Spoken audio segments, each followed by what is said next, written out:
So thank you everyone for coming. I'm really flattered and pleased to see so many people here. We're going to launch my second book of poems and... Oh, Phil's going to say all that. Okay.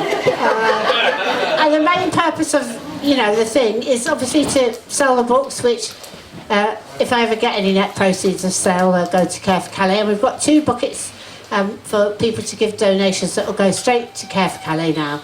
And Lara, a bucket there and a bucket somewhere else. Yeah, there's another bucket, yeah. Where's the book? Oh, here. Oh, yeah, book. Yeah, sorry. Here's a book. Okay. That's the book. Someone take a photo. Okay. It's being filmed. Oh, so off we go, starting off with Phil, who's just been re-elected as mayor. He's very kindly agreed to come and introduce the evening. Thanks, Wendy. Reselected, not elected, in case you're not a member of the local Labour Party. One of the reasons I agreed to do this is because I singularly failed to provide a quote for the back page in time. And this was one of my ways of saying thank you to Wendy for asking me to do that, but also to celebrate her work. I think we've all missed in-person live culture, and tonight we're obviously celebrating the spoken word and literature. But there's so much that we have missed over the COVID period. I'm really pleased that theatre, the arts and culture are starting to return to Hackney. We have a campaign in Hackney called Hello Again Hackney, but it is no substitute for what we've lost, or coming together in spaces like this to celebrate the spoken word. And I think what Wendy brings, and I've just met Sandra, is the political power of the spoken word as well. And it's no surprise to me that Wendy's doing it for Care for Calais.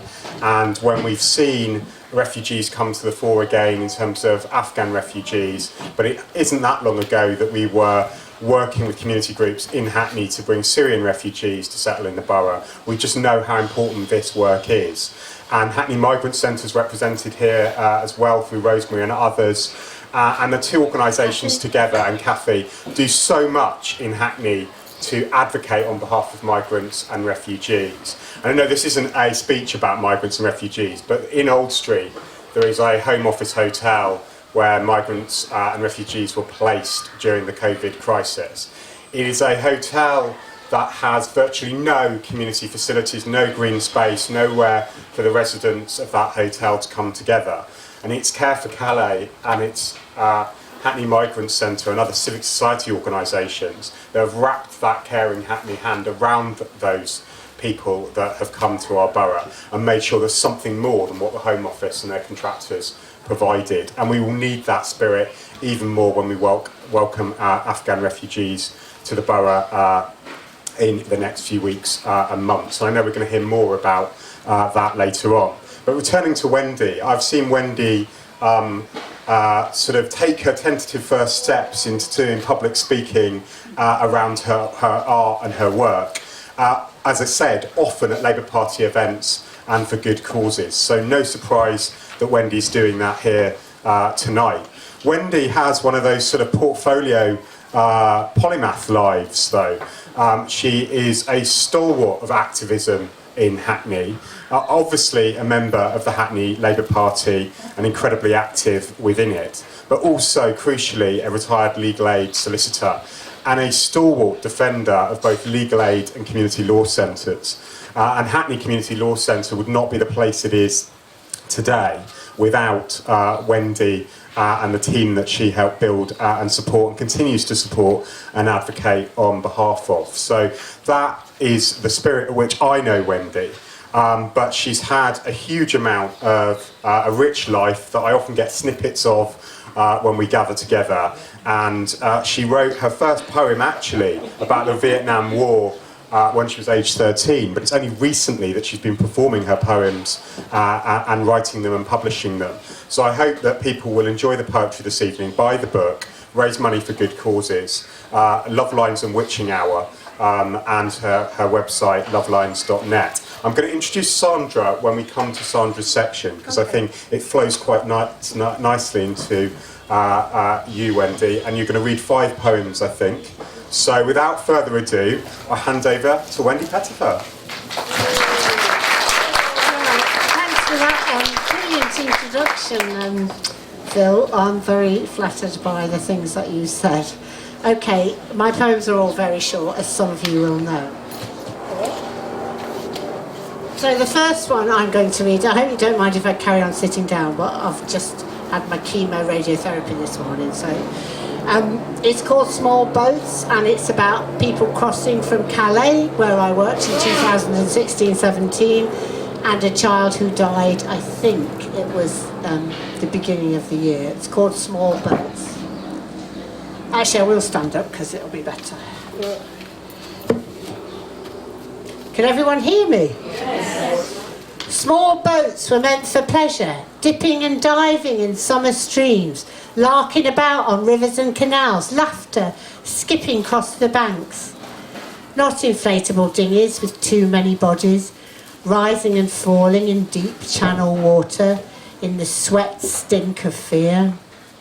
Children were meant for lightness and hope, street corner playing with siblings and cousins, growing and loving and learning and dreaming of castles in the warm air. Not clinging to the side of a dinghy, seeing their parents grow greyer and older, softly slipping and splashing hands last to go under the water. We were all meant for goodness, born bloodied and crying, arms waving, eyes opening, ready to fight and to love and to think. Not distanced and demonised, each one apart in their fear of another. We could do better, reach into ourselves and welcome the children, pull them from the waves.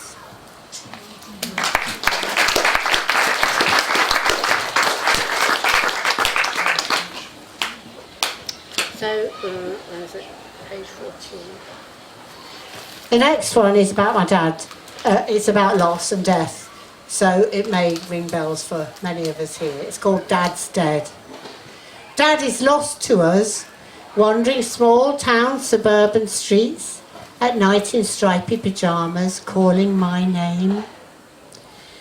The morning moon and stars watch him pass away, slipping over the swing bridge that spans the Witham Bourne, to fetch our fish and chips from the corner cafe. Is Dad dead forever? Ashes crumpled into an urn in a plastic bag, stowed under sodden Lincolnshire clay, with his sister, Grandad, Auntie. We don't visit him often. Or is he just waiting for me to wear his glasses so I can better see him tend his wisteria, blooming 10 years later outside his home? Maybe I should say that I forgot my glasses and I'm wearing my friend Kathy's today, so I hope that doesn't mean anything. The next poem is called The Witching Hour. It's the title of the book, and really I wrote it decades ago. A little group of my friends is called The Witches, and some of them are here tonight, so I will dedicate it to them.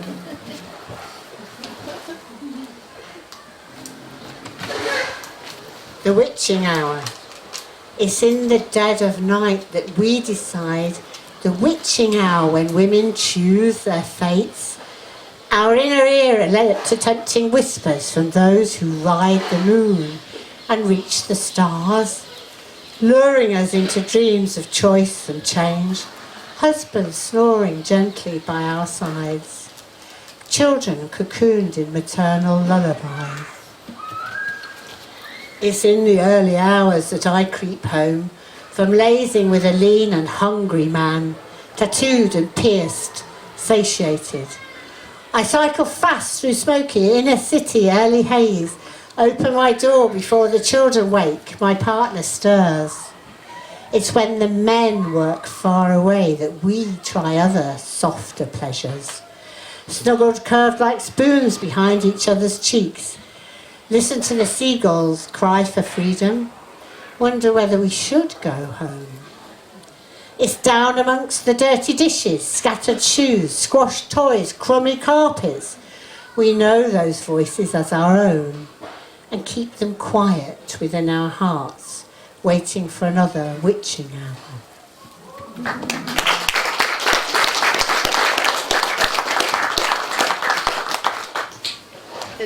The next one is about my consultant. She's read this, but I can't see her anywhere, so I guess she's not here. My consultant wears her hair in a ponytail, silver buckles in her high-heeled shoes, hole in her stocking, earthy in a sexy way. She keeps me alive with operations, virtual chemo chat, oxaliplatin, copper citabine, fluorosil, irinotecan, harsh music to my ears. Sometimes in the small hours she can't sleep or breathe. Missed scans, lost infusions because of COVID. Our lives and deaths weigh heavy on her heart. She makes a cuppa, listens to the World Service, hears of greater harm elsewhere. She keeps her sacred Hippocratic oath that warmth outweighs the surgeon's knife, protects me from serious harm for years until she cannot. So that's a bit miserable. So this is, I mean, my poems aren't really very cheerful, but this is the nearest I could get to hope, if not cheerfulness. Lockdown. You need a prop on which to hang the day, like the kiss of the southern wind. Through the washing you hang in the garden, stroking sheets with your cheek to chip the dry. You need to unlock your door, step out across the street empty of traffic, into the park full of pink and white blossom, like confetti drifting to the greener grass. You need to fight your fear of strangers bearing secrets, of park benches, bus stops, all things familiar, shopping queues and postmen. You need to lighten up your masked face waiting by the window for friends and family who will come, will hold you, will raise a glass.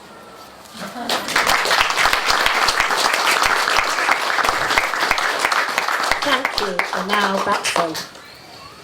Thank you, Wendy. And you ran the gamut of, I think, lockdown, refugees. I'm not going to unpack the witching hour, but it's because I'm not sure what I heard and what you said. So, It was written a long time ago, many years before I met my lovely husband. I'm glad. I think we did need some of that clarification, didn't we? We did indeed.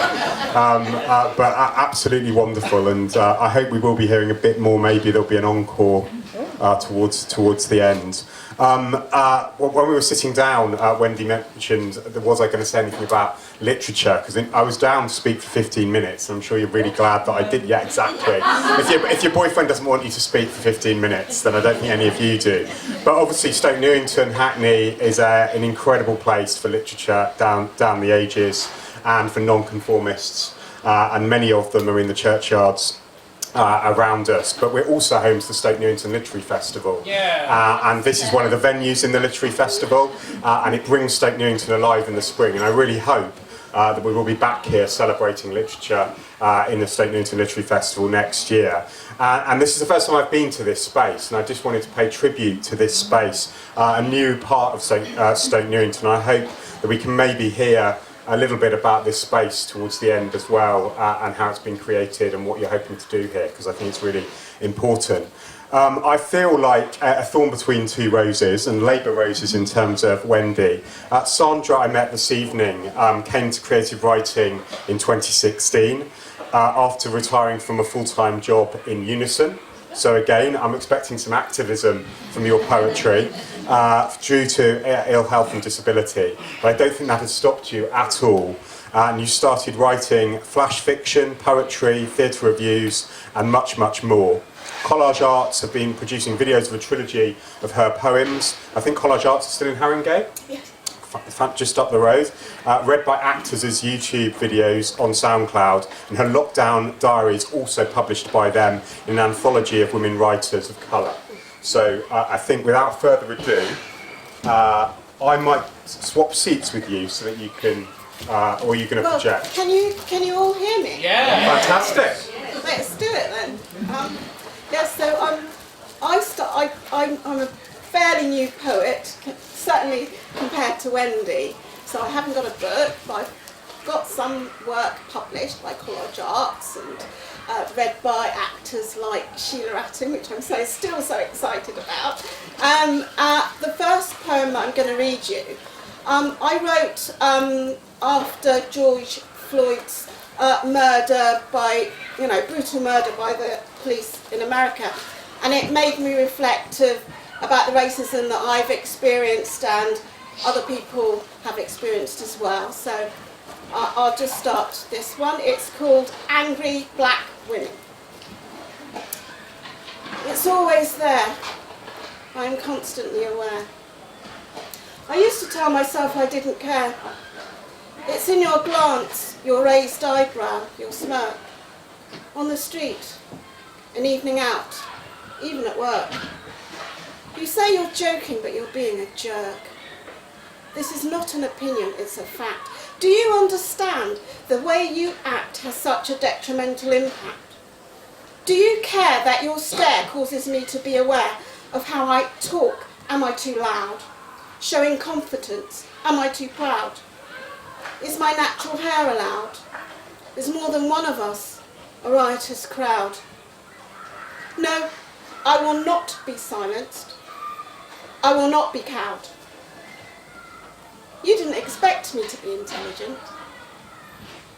You seem surprised that I'm erudite, and though your kindness is well meant, your condescension is not all right.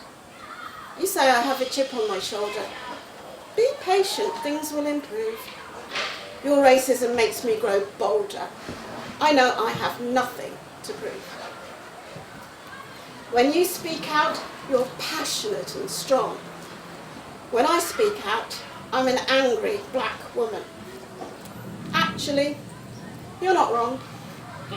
I've been mad as hell all along.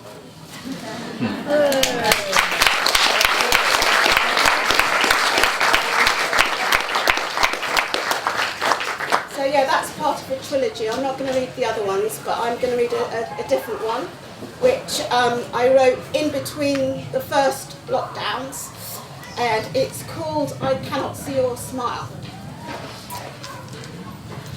I can't see the slight movement of your lip or the wrinkle of your nose to indicate displeasure. I can hear the politeness in your voice, the stiffening of your posture. That's all I can measure. I can see the query in your eyebrow lifting. I can't see the flash of your teeth when your emotions are shifting. I can see tears in your eyes, brimming and about to fall. I cannot see the brackets at the corners of your mouth at all. I can see your shoulder shrug, parents and children hug. I can see teenagers mugging at their phones. I can see people queuing on their own. I can see your shoulders shake with the jokes I make. That's how I know your laughter isn't fake. I can see a woman waiting. I can hear someone's voice is grating. But I cannot see your smile. I can see spidery lines webbing from the corners of your eyes saying, nice to meet you. I like what you said. I like you. That's when I realise you have kind eyes, although now they seem wary. I can hear, as I sit waiting for the bus to move, a myriad of words and languages pour into phones and over-neighbouring passengers, from bass to tenor and alto to soprano, enunciated slowly, cuddly with laughter, gurgling like a babbling stream. I can hear rapid-fire words spurt out, spiky and mean.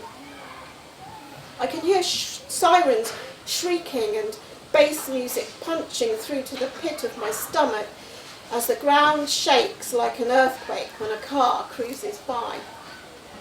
I can hear my voice sharpen when I ask, is there a reason why you're not wearing a mask? Thank you. And this is the website for, Angry Black Woman, if you're interested in looking at it on YouTube and so on. So, thank you for listening. Wow.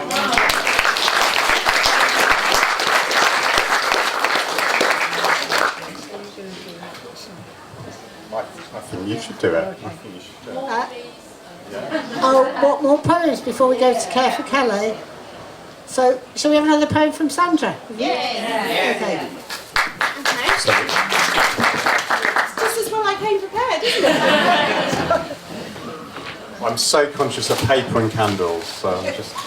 I shall Sandra, do... can I take a photo? You don't mind? No, I don't mind. What I'll do is I'll do one of my other trilogies. Which one shall I do? The one that I liked. I say I come prepared, but...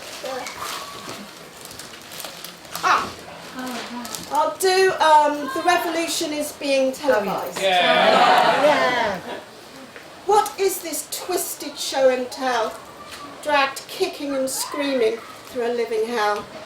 And when you look back at our history, cops and protesters on bended knee, rubber bullets, beatings and tear gas, black and white people gathered en masse, what do you think you will see? What are you going to say about me? What are they going to say about us? Will we still be confined to the back of the bus? Seems like Gil Scott-Heron got it wrong. The revolution is being televised, but for how long?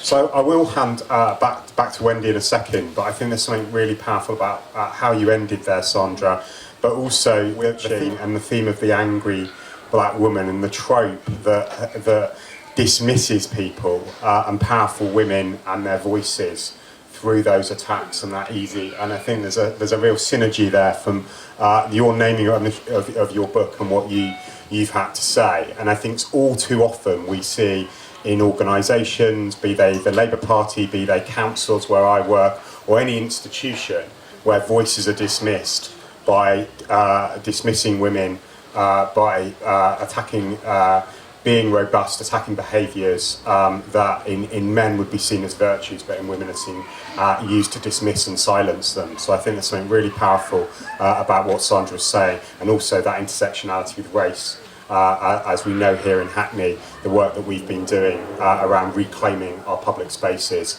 and there's a huge amount. We're 1 month away from Black History Month here in Hackney, and you'll be seeing the first of our Windrush sculptures in the public realm.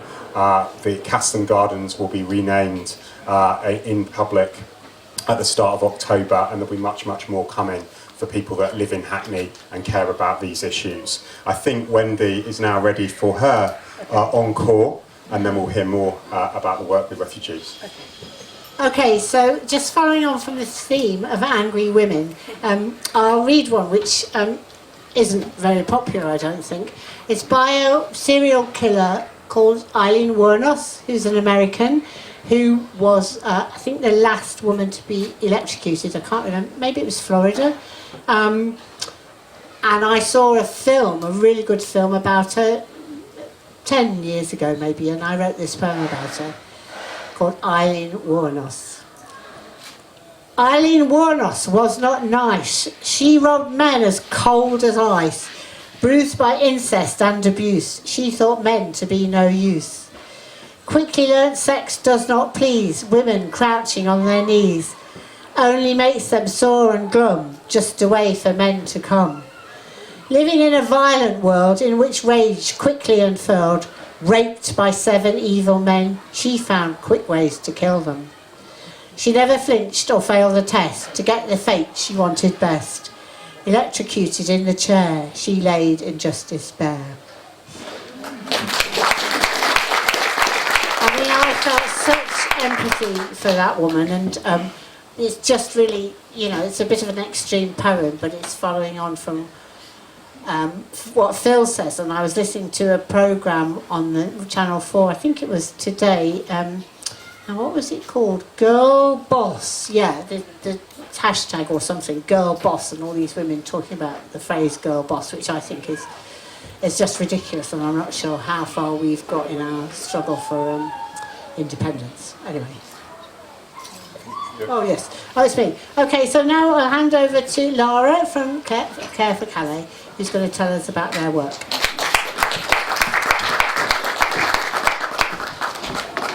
You can take my seat. That's all right, I can take No, that's it. take my things.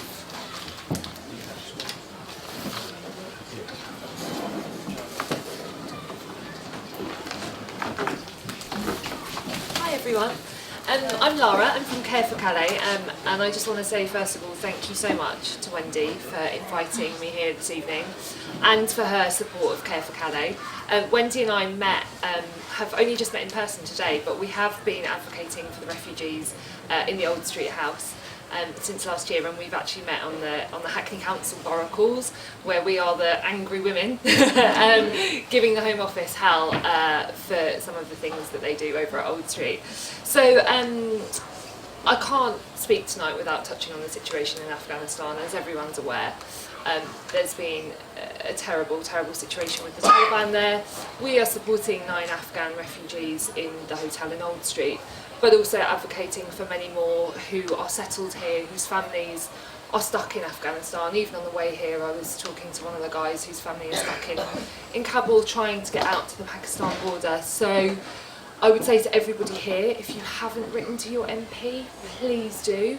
The thing about the situation in Afghanistan, you may have read in the media that the UK is saying they'll take 5,000 initially as a resettlement programme and 20,000 over the next 5 years. It's too late. 5 years' time to bring 20,000 is not, they're not going to be alive in 5 years' time if they're the vulnerable people that we know they are. So please write to your MP and urge them to raise this issue in Parliament. I know that there's some of the MPs, Stella Creasy, I live up in North East London, my MP's Ian Duncan Smith.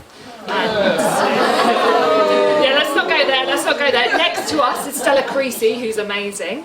But Stella has been doing a sterling job in government, raising voices, and actually Ian, with a lot of pressure from my local community, also stood up and spoke on our behalf. So that our voices can be heard. So I would urge everyone to do that. So, Care for Calais. As you've probably realised, Calais is in the title. So the charity was originally set up by Claire Mosley, our founder, working out of Calais for the situation with the jungle. Claire went over there and saw what had happened and set up a warehouse and distribution point to help with clothing, with tents, with basic provisions for the refugees. She saw the need. She has created an amazing support system. But then also, in COVID times, the Home Office decided to stop doing the processing last year of all refugees, which meant in a normal year there's around 45,000 people waiting for a decision on their application. At the moment there is closer to 70,000, which means that unfortunately all of the dispersal accommodation is completely full. So the Home Office turned to housing people in hotels, and that's what they did. They housed people. They didn't supply any support, any mental health support, any clothing, any practical legal advice. So Care for Calais has identified those hotels all over the UK, and we've set up teams that have lead volunteers, of which I am for the Hackney Old Street Hotel, and then have a team of volunteers working with us, and we advocate for the residents. So on a practical basis, we take clothing in for new arrivals. Luckily the hotel staff work with us, so I now know when we get new arrivals. But then from a mental well-being side of things, we were really lucky that during COVID we were deemed an essential service and able to still meet with the refugees. So every Saturday morning we do activities which are walking, fitness and football with all the residents of the hotel to get everyone out into a communal situation, to encourage the meetings of people, because the hotel has been in COVID situation, which means you have to live in your room, eat in your room. There is no communal place to meet, and as been previously mentioned, Old Street is a concrete jungle. Although we do have Shoreditch Park just up the road, we've been very lucky with St John's Hoxton. The church there have been incredibly supportive, and they let us use their grounds. The refugee kitchen come in every Saturday morning at 1 and feed the refugees, because the food in the hotel is pretty dire. It's just bust in. They don't cook on site, and Hackney Council have been brilliant at trying to lobby the hotel to get the food standards up, and and we have managed to do that. But yeah, so that's the work that we do at Old Street, and I would encourage all of you, if any of you have any spare time and you want to get involved with us, please do.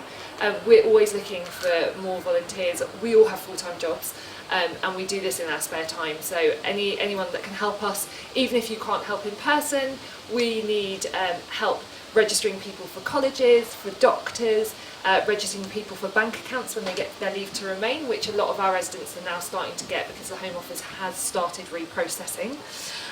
So I would just say, if any of you want to get involved in any way, if you have any clothing to donate, we've got a website with a drop-off point, and it has all the drop-off points of where you can drop that clothing to.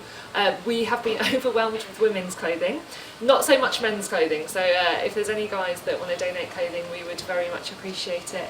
But thank you again to Wendy for having me here, and it's really important that we give these people a voice, and we are a welcome, Hackney is an incredibly welcoming borough, and I think, the refugees have definitely felt welcomed by us, but that's because of us as a community and nothing to do with, the government or the Home Office. So I don't live in Hackney, I wish I did, but it is an incredible borough, and thank you to everyone for their support.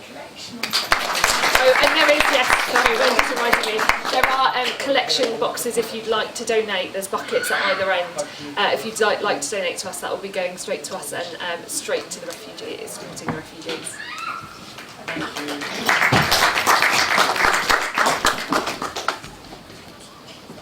Just wanted to contextualise what Lara has said, and the way the Home Office just open places like that without thinking about what you need to make life livable for people, not just bearable but livable, I think Lara has brought alive. I met a young man that I think you've been working with from South America, Eduardo, yes, Eduardo, and he's volunteering in the Hodgson Trust Community Garden, giving back to a community that he never knew, but it's given him so much joy. And then he was given a bike, and now he's doing volunteering, I think, in Lewisham, and he's not in that one room in a Old Street hotel on the edge of our borough, but flourishing. And I just hope that his journey will, I think he's only in his very early 2019. He's 19. Yeah, 19. Imagine finding yourself in Old Street in a country you've never been to, with no community support, and just in those four walls. And because of the work of Lara and her team, he is now flourishing and contributing to our city. And he shouldn't have to, in a sense, but he loves doing it. And I think he's so part of that Hoxton community. And I've heard today that we're likely to see upwards of nearly 700 Afghan refugees coming very close to Hackney starting next week potentially, and making that really clear to the Home Office that they need to work with people like Lara and her team and Care for Calais, because it just won't work otherwise, and we won't be able to wrap that thick layer of kind of Hackney civic love around those refugees and make them feel welcome. But it's just so very important that we do that. So dig deep. Now I've cleared it with Sandra that Sandra's going to do one final poem. Yay. So I hope Wendy will give some thought to one final poem. But as your sort of surrogate host, I just want to make sure that everyone remembers to dig deep for Care for Calais. That Wendy has two books, Love Lines, which I have the pleasure of owning, and The Witching Hour, which I think is being sold this evening, again for good causes. Lovelines.net is Wendy's website, and as Sandra said, she's been working with Collage Arts using SoundCloud, and I think she held up her Angry Black Women. So make sure I'll read it out. So it's www.collage-arts.org /angry-black-women. So Collage Arts and Sandra Howell, and you will find her work. So Sandra, without further ado, you're encore. Thank you. I do have a few postcards as well with some details on that. Yes. Okay. This is the third in my trilogy. The trilogy is entitled We Matter. Today, yesterday, and tomorrow. This one's called Will You Be There? Sorry, can you use the mic? I will give up mine. And we dance around the candle again.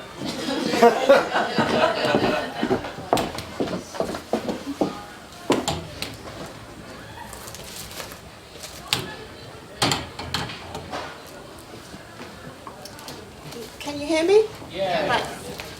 It's called Will You Be There? Will you be there? Will you remember what's unfair and unjust? It's not just me, it's all of us. Will you be there? Will you do your share or just take? Was your protest real or was it fake? Will you be there? Did you jump on the bandwagon to stay on the right track? Are you still trending? Pat yourself on the back. Will you be there?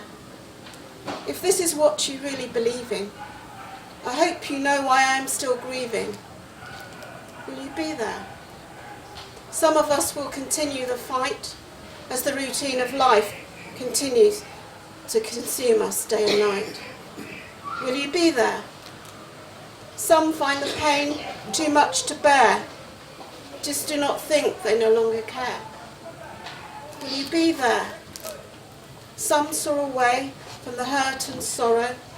Some lives thrive, others shatter. Striving for a greater tomorrow. Do you remember why Black Lives Matter?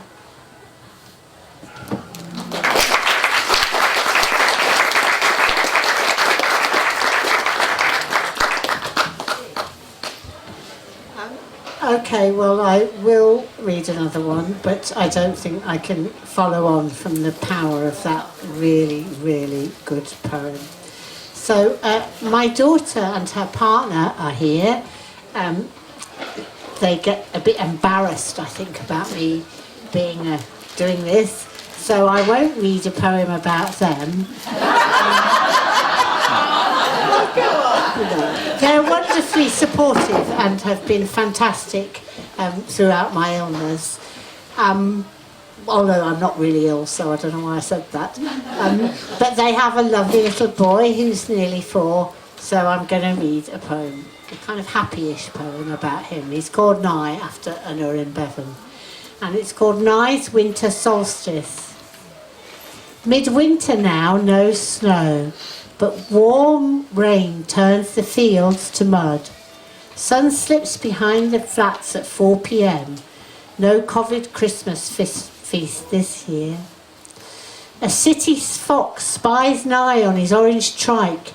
Eyes bright, tipped brush upright. They run together, panting hard. So close, neither boy nor beast afraid. The two are played together, while squirrels scrabble nuts to nest. Pied wagtail laps his tail in front, bewildered by hard concrete path. Who's fastest up the chestnut slope to watch the shorter sun go down? Whilst in the darkening sky, Jupiter and Saturn rise to kiss, first stars in the longest night.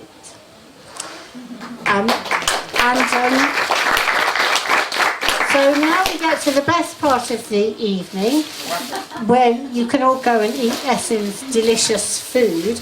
But before we do that, hang on.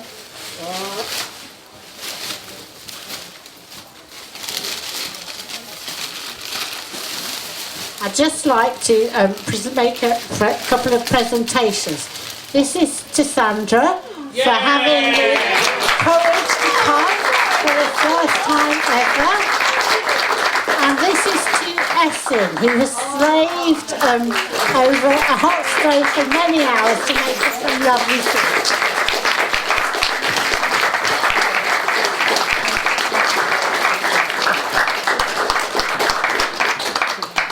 Okay, so me and my friend Kathy are going to set up here to sign and sell books. There's the buckets, 2 buckets for Care for Calais, and do go and help yourself to the food. And our venue providers are selling wine and lager as well, I think. Yeah, okay. All right then, thank you everybody.